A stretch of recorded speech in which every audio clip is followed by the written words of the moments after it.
Brad Williams, XL Prime. We're just going to use a list here to determine if the list equals a single number. What do I mean by that? Do the numbers here all equal C5? C5. And then the question is 2, 3, 4, 5. Do they all equal 3? No. Okay, not equal to C5.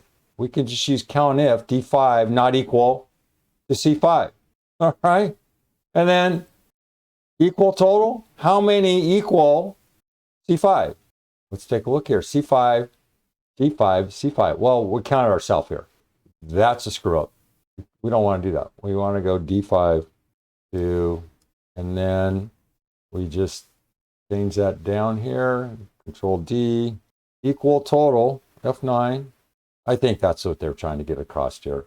This, you can hit F9 until you're, well, just go to Vegas or buy a lottery ticket, because it's going to take a while for it to turn true. And C5 is equal D5 to G5. In other words, 3 is going to equal 3, 3, 3, 3, 3. It's a lottery, baby. F9. I'm not going to waste your time because it's my time also.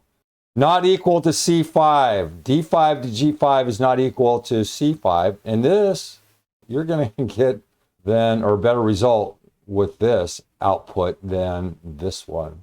Okay, and then this one is just how many equal C5? D5, count it, C5. If you need to go back over this, do so. If you need to read it or you need it, then read it. Other than that, this is one of those things where we've been using COUNTIF, COUNTIF, COUNTIF, COUNTIF, COUNTIF. I wanted to just throw this curveball at you. Brad Williams, XL Prime. Thanks for watching.